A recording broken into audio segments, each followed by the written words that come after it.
Welcome to Choice Classic Radio. Like us on Facebook, subscribe to us on YouTube, and help keep this show alive by donating at choiceclassicradio.com.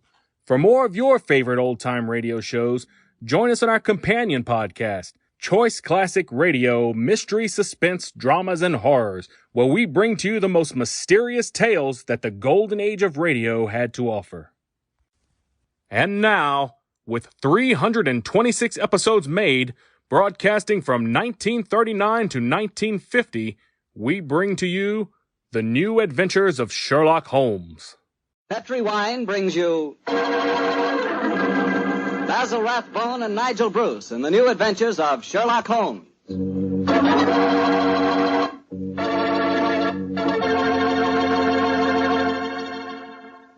The Petri family, the family that took time to bring you good wine, invites you to listen to Dr. Watson as he tells us about another exciting adventure he shared with his old friend, that master detective, Sherlock Holmes. And you know what I wish I could share with you sometime? A bottle of Petri California Sherry. Have you ever tasted Petri Sherry? It's just perfect before dinner. Why, that Petri Sherry can change the usual before-dinner lull into a special event, and that's a fact. Just look at the clear color of Petri Sherry. It's a deep, rich amber, clear and cheerful-looking. And wait till you taste it. That's when you find out for sure just how good a wine can be. That's when you find out just what I mean when I say that the flavor of Petri Sherry comes right from the heart of the grape. Try Petri Sherry by itself, or with hors d'oeuvres or canapes or whatever you call those little cocktail sandwiches. And say, if you like your sherry dry, well then Petri California Pale Dry Sherry is the sherry for you. Just be sure the label says Petri, the proudest name in the history of American wines.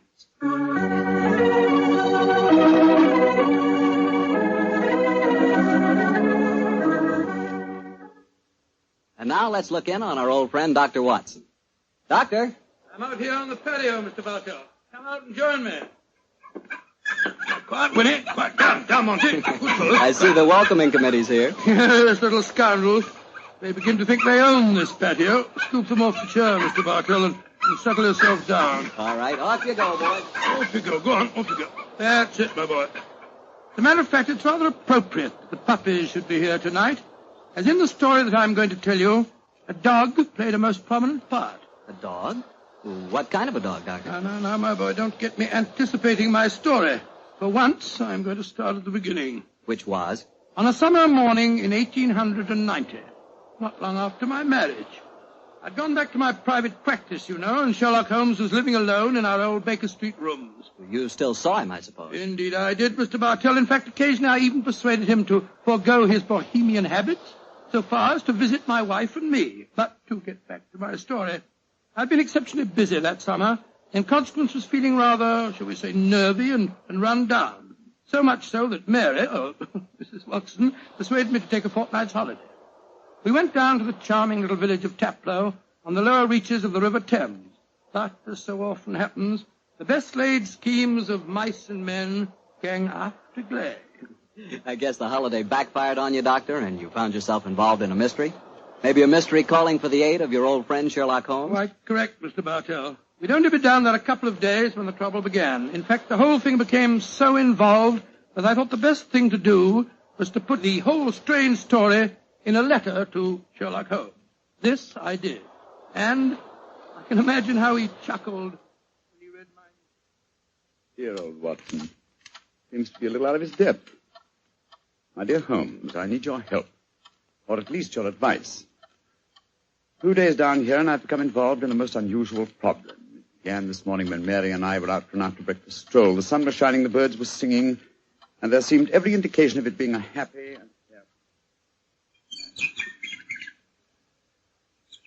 You know, Mary, I've always thought up to now that balmy was rather a silly word. I still do, John, dear. Nevertheless, it's the only possible word that describes a day like this eloquently. Very well, dear, it's balmy. Personally, I'm so happy to see you relaxing that I don't care what the weather's like. You've been working much too hard. Yes, it's been a busy year. Yes, and last year Sherlock Holmes monopolized most of your time. At least I've got you to myself for once. You dear little thing, you've always been rather jealous of my association with Holmes, haven't you? Not jealous, dear. But I must confess his influence on you wasn't entirely for the good. He had a habit of keeping you out all night. Well, you should be used to that, dear. After all, it happens often enough in my practice. True, John, but on those occasions I know where you are and don't worry about you. And again, you've copied so many of Mr. Holmes' eccentricities. Keeping your tobacco in a Persian slipper, for instance. And, oh, John, look down. Look, do you see that woman walking across the field towards us? Yes, what's the matter? Do you know her? I'm not sure, but I think it's Ellen Warburton. I believe she does live somewhere near here. And who is Ellen Warburton? An old friend of mine. She's frightfully clever and advanced. She's interested in women's suffrage and all sorts of things. Oh, sounds dreadful. Imagine giving women the right to vote. Their place is in the home. It is Ellen. Ellen Warburton. Oh, how are you? Mary Watson. How very nice to see you again. I'm Mary Watson now. This is my husband. How do you do, Miss Warburton? How do you? How do you do? Mary, I'd heard that you'd married. Aren't you a medical detective or something, Mr. Watson? Not quite, dear. I hold the degree of Doctor of Medicine from the University of London, madam. But he's helped the great Sherlock Holmes on many of his cases. That's how I've heard of him, then.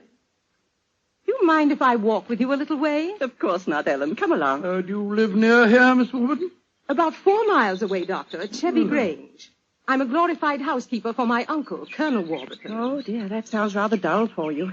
As a matter of fact, the state of my uncle's health at the present moment makes it anything but dull for me. That's why I asked if I might walk with you for a way. Well, what's the matter with him, Ellen? He's going mad. Before my eyes. And I can do nothing to help him. Mad?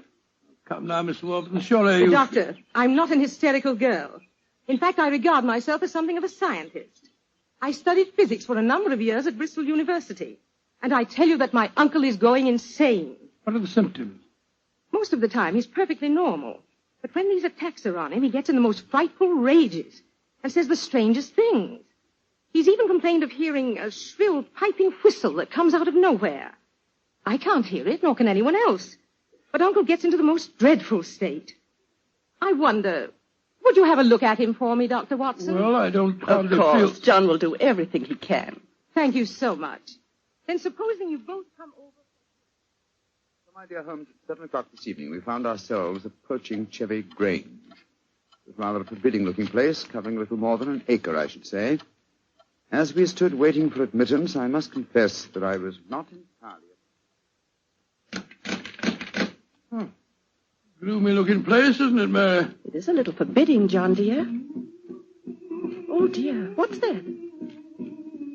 Sounds like a tom-tom. Someone singing a weird chant. Seems to be coming from the direction of that barn over there. It doesn't seem quite appropriate, dear, does it? I mean, not in the heart of Buckinghamshire. Why not knock on the door again, John? Yes, all right, I will. Perhaps they didn't hear us. Oh, they did. Who is it? Oh, it's Guess. It's Dr. and Mrs. Watson, my good man. Acker's the name, sir. Come in, please. The Colonel's expecting you, sir. He's in the study. This way, sir. By the way, Hacker, as we were waiting outside the front door, we heard a strange chant, and it sounded as if someone was beating a tom-tom. Oh, that's her. That was Miss Narder. You'll be hearing more of her. Beginning. Let's see what happened next. This very unpleasant fellow Hacker showed us into the study where we met Colonel Warburton. First, it was hard to believe that he was a sick man. He looked well enough, and his conversation was sprightly. Spent most of his army life in Africa as military governor in a Zulu district. The African spears and other trophies that lined his study walls bore mute evidence to his past life. He encouraged me to tell him some of my own army experiences. Oh, dear, poor fellow. It was really rather sad. There I was, Colonel Warburton, on the howdah of this wretched elephant. The river was a raging torrent, and I couldn't get the confounded animal to budge. Well, I'm a pretty strong swimmer, you know. Won several cups of swimming, as a matter of fact. Of course, I was a much younger man then. and John, dear. Yes, ma'am? You interrupted Colonel Warburton's story, Oh, dear. sorry. I thought this little incident would be interesting. Do go on, Colonel. Yes, Your please story go was on, so all right, interesting. all right. You were telling us that you were intercepted by an African drum code message. Oh, yes. Well, I don't want to sound conceited, but I I doubt if there was another Englishman in the world who could have told you what those particular drum beats meant. Oh, I don't doubt that, Colonel Warburton. Well, I'd spent a good number of years studying the native customs. I spotted the code right away. It meant that an uprising was planned to start throughout the whole province at noon the next day. Of course, there it is again. The devilish whistle. Can you hear it, Dr. Watson? Mrs. Watson? I can hear nothing, sir. Nor can I. Of course not. No one can hear it but me. Now, Colonel Warburton, don't get so excited, It's sir. black magic, that's what it is. Oh, really, sir, black You magic. must realize that the powers of jungle witchcraft are completely unknown in this country, Dr. Watson. But I know of them, and I can think of many people who might wish to employ them against me. Come in, come in. Oh, it's you, Nada. Great Scott, she's... She's very beautiful. Nada, I want you to meet some friends of Ellen's, Dr. and Mrs. Watson. I am very pleased to meet both of you. How do you do? How do you do, Miss Nada? Nada's father was a Chagajula, one of the greatest Zulu chieftains I ever had the privilege of knowing. He did me the rare honor to swear blood brotherhood. So when the missionary sent Nada to England to complete her education, I insisted that she spend her first few months here under my wing. Listen. What is it, Colonel? That whistle again. For heaven's sake, say that you heard it this time. Please say that you did. I didn't hear a thing, sir. Well, I did, and I know where that sound came from. Now, put down that spear at once, will you, Colonel The Warburton? devils are trying to kill me. I'll kill them first. No, don't throw it, sir, don't throw it. Someone's opening the door.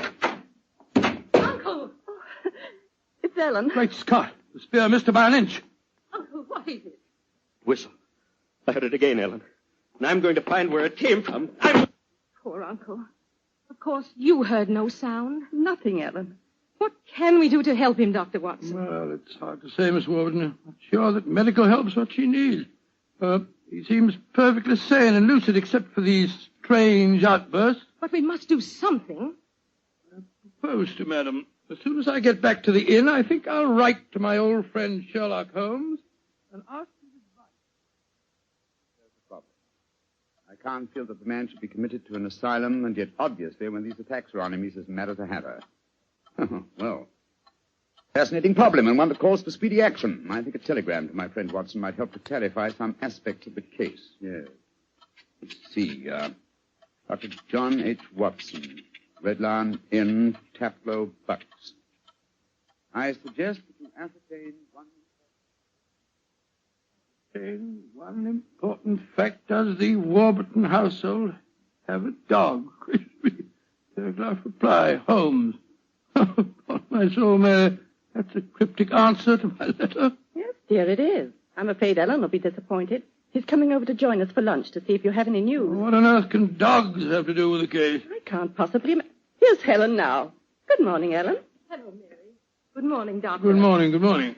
I suppose it's too early to have received any reply from Mr. Holmes. Well, as a matter of fact, I just got this telegram from him. You can read it if you like. I can't see it makes much sense, myself. But that's extraordinary. I did have a little dog. He was killed a week ago. But it didn't occur to me to tell you about it yesterday. Oh, that's amazing. How could Mr. Holmes have known about it? There's very little that Holmes doesn't know, my dear. How was your dog killed, Miss Warburton? I found him in the grounds with his head smashed in by a stone. Oh, how dreadful. Who do you think did it? It might have been a poacher. And then again, it might have been... Your uncle? It's possible. When he's in those rages, I don't think he knows what he's doing. That's very important. I think I shall go and send Holmes a telegram at once. Don't wait lunch for me.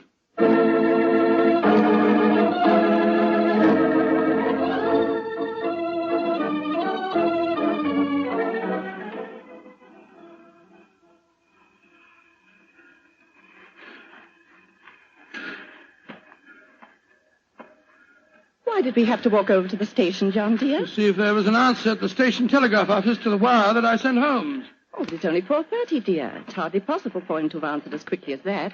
In any case, they delivered the telegram to the hotel, you know. Well, it was a nice walk, my dear. Hello, there's a train in the station now. I wonder where it's from. Why don't you ask that porter, dear? It's not a bad idea.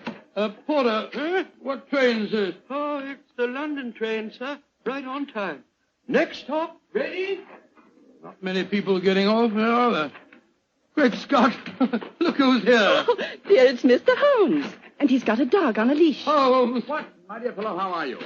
Mrs. Watson, how nice to see you again.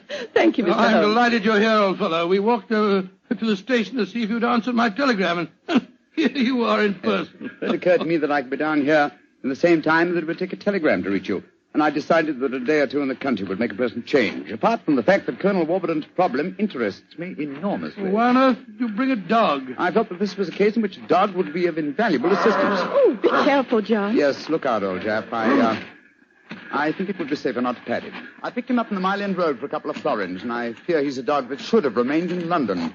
A singularly unattractive nature seems to have been entirely ruined by an hour's train ride. Unpleasant brute. Isn't he? By the way, Holmes, what do you make of the case from my letters? Well, I should prefer to reserve my judgment until I've met the Colonel. However, I will vouchsafe one opinion. Oh, what's that? To paraphrase a proverb, don't disbelieve all you don't hear.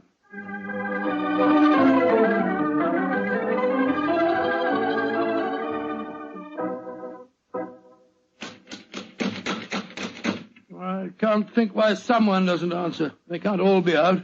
Well, while we're waiting, I think I'll tie the dog up to this tree here. I don't want my arrival to cause too much commotion.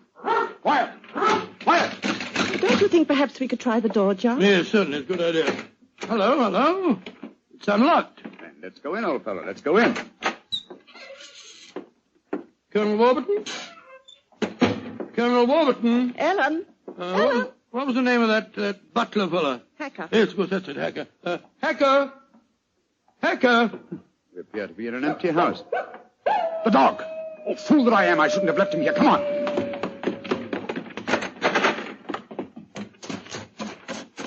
Ah. We're too late. Oh, the poor dog. He's been killed. Yes, poor brute. Stabbed to death by one of the Colonel's spears. That proves it, Holmes. The man is mad. I think not, Watson. I think it proves that Colonel Warburton is a great deal more sane than some of the members of his household.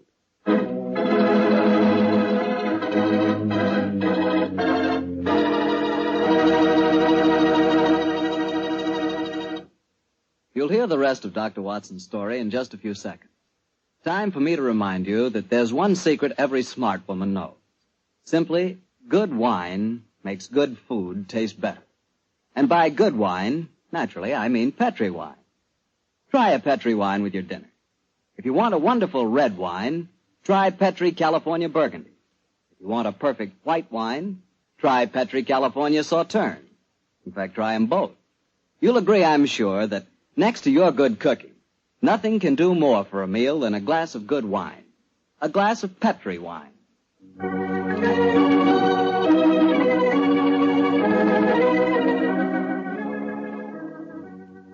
And now back to tonight's new Sherlock Holmes adventure, the story of Colonel Warburton's madness. Holmes, why are we heading for this barn? Seems to me we should be back in the house. Why, old chap? Found the house empty. Besides, I thought I heard. Shh. What is it? Listen. It's the same sound that Mary and I heard yesterday. Oh, once more, it's coming from the barn. Come on, Watson, but quietly.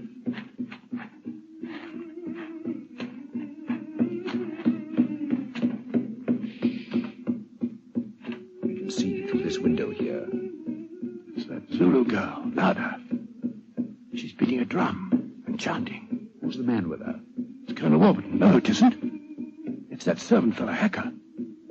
What in thunder is he doing here? Apparently assisting Miss Nada in some of her African mysticism. It's black magic they're dabbling with, just as the Colonel said. Let's go in and catch them red-handed. No. Stay quiet. We'll talk to them soon enough. At the moment, I feel it's much more urgent that we find Colonel Warburton. Come on.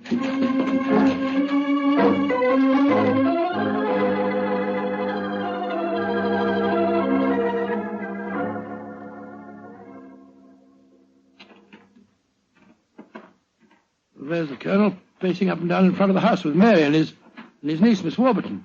We shouldn't have left the women alone with him, you know. The man's dangerous. I don't think the women have been in any danger, Watson. John, dear, where have you been? Oh, well, Holmes and I decided we'd take a little walk. It proved very interesting.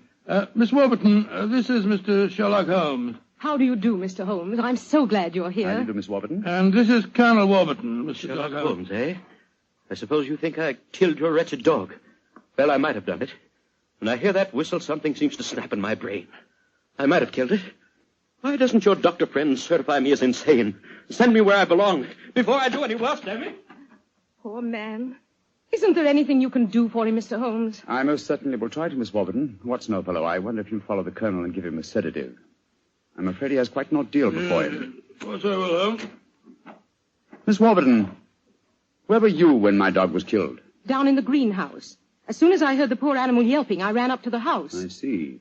Mr. Holmes, you are going to be able to help the colonel, aren't you? I'm convinced of it, Mrs. Watson. That is why I brought a dog with me from London. But now that he's dead, I must obtain another one before I can proceed further with the case. Now, I wonder where on earth I can find a dog. Look. Huh? Down by the gate. There's a little girl walking with a dog. That's Sarah Entwistle, the daughter of our neighbors. Sarah, eh? Oh, excuse me, will you just a moment? Sarah! Sarah! Yes? Sarah. Sarah, my dear, what a pretty dog you have there. What's his name? It's a her. Her name's Boojum. What's your name? Holmes. Sherlock Holmes. Sherlock? That's a funny name. Yes, it is, isn't it? Look here, Sarah. Here's a nice, shiny half-crown for you. Why are you giving me money? Well, because I love dogs. I want to borrow, what did you call him? Boojum. Boojum, oh, yes. I want to borrow Boojum for half an hour. Why? Well, I want to play with her, Sarah. You can play with her here. She's awfully friendly. Well, you see, I really want to take her for a nice walk. Why? She's just had one. Now, look here, Sarah. It's a beautifully shiny half-crown. Mommy's told me I mustn't take money from strangers. I'm not a stranger. I'm a friend of Colonel Warburton. Having trouble, Mr. Holmes? Yes, I am, Mrs. Watson. You see, I want to give Sarah half a crown for borrowing Boojum for a short while, but she doesn't want to do it. Sarah, does Boojum like bones? Oh, yes.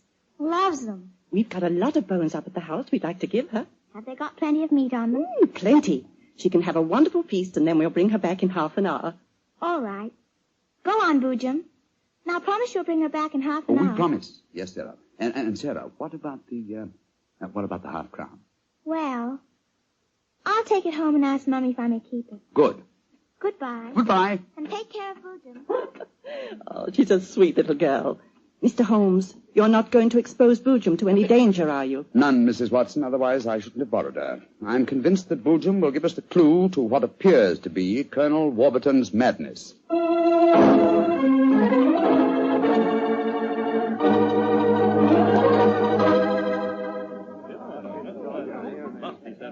Now, let me see. We're all here. Miss Warburton, the Colonel, Miss Nada, Hacker, and the dog Boojum. Yes. Now, ladies and gentlemen, I propose to conduct an experiment. Before I conduct it, I should like to point out the chronology of the events in this case. First, Miss Nada arrived here. Mr. Holmes, you're not suggesting Please let me finish, Miss Nada. First, Miss Nada arrived here. Second, the Colonel first heard the mysterious whistle. Third, your dog was killed, Miss Warburton. Fourth, the whistling set in dead earnest. The Colonel Warburton and Miss Warburton. Doesn't that pattern suggest anything to you? No, I can't say that it does, Mr. Holmes. I don't see what you're driving at. Nor do I, Holmes. We should be more explicit. Very well, then I will. I shall now conduct my experiment. I want you all to watch Colonel Warburton and the dog Boojum. Excuse me while I turn my back. Now. There it is again. That whistle. The dog heard it, too. Great Scott, Holmes. What does it mean? It means that this wooden whistle in my hand is the answer to the mystery. The sound made by this cunningly designed instrument is above the normal range of pitch. You see, the Colonel has hypersensitive ears. But the dog heard it. Perhaps I should have said the normal human range of pitch. Then do you suppose someone has deliberately been trying to drive the Colonel mad? Of course, Mary, that's why the dogs were murdered. Whoever it was knew that a dog would give the game away. And it's not hard to guess who that someone is. Nada, this started when you came here. Is this your gratitude for the Colonel's kindness to you? Endangering his sanity with your evil black magic? That is not true. One moment, please, Miss Warburton. Miss Nada. Yes, Mr. Holmes. Dr. Watson and I watched you in the barn some 3/4 of an hour ago with Hacker. Were you engaged in practicing any form of black magic? No. I was praying to my old gods to save the Colonel's sanity. What were you doing there, Hacker? Don't tell me you were praying to old gods, too. Well, I used to be a chapel-going man, sir, but I don't know. No harm in trying something new, I always say. In any case, why should Miss Nada wish to persecute the Colonel? It might be for some tribal revenge. Oh, but that's ridiculous, Ellen. Her father and I were sworn blood brothers. Exactly, sir. No, it should be obvious. Who had a motive for making the Colonel appear mad? his niece and heiress. What do you mean? She has studied physics, you will remember, and so could know about supersonic research.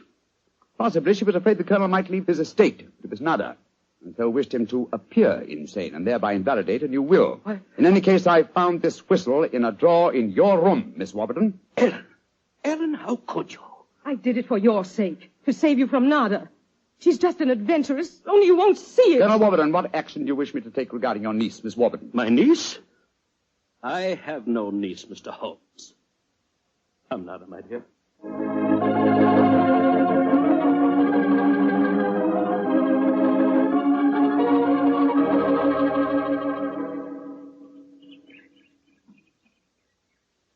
Oh, what an amazing case, Holmes. Mary, wasn't it clever the way Holmes solved it? It was very interesting, dear. I was quite enthralled. Oh, now I think I shall return to London and let you two finish your holiday in peace. Before you do that, Mr. Holmes, there's one thing we should do. What, Mary? Boojum. We promised, you know. Oh, yes, of course. I think the three of us might walk her home. But before we do that, I suggest we rummage through the kitchen. The kitchen? What on earth for? Bones, dear. Exactly. And bones with plenty of meat on them.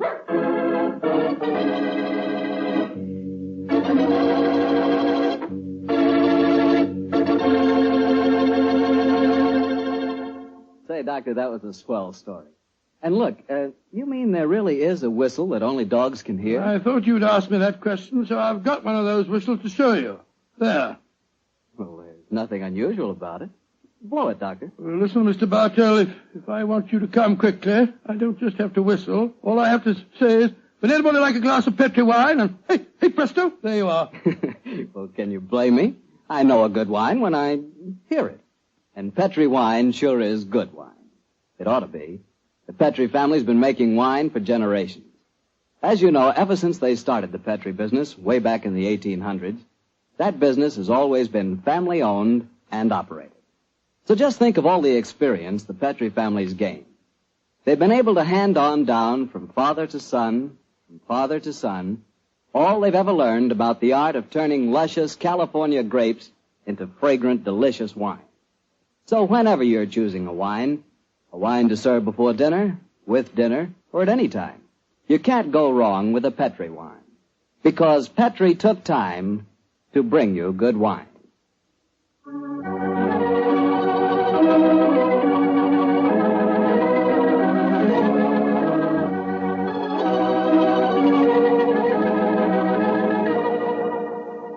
Tonight's Sherlock Holmes adventure is written by Dennis Green and Anthony Boucher and is based on an incident in the Sir Arthur Conan Doyle story, The Engineer's Thumb. Mr. Rathbone appears through the courtesy of Metro-Goldwyn-Mayer and Mr. Bruce through the courtesy of Universal Pictures, where they are now starring in the Sherlock Holmes series.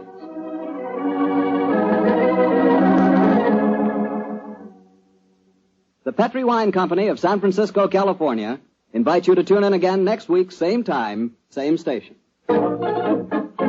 Oh, the Petri family took the time to bring you such good wine. So when you eat and when you cook, remember Petri wine. To make good food taste better, remember... Petri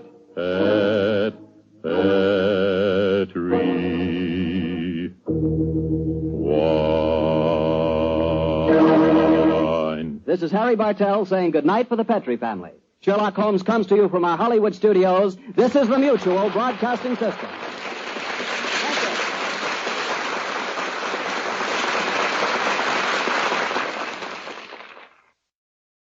That concludes today's episode. We'd like to thank you and remind you to donate at choiceclassicradio.com. Remember, your donations make episodes like this possible.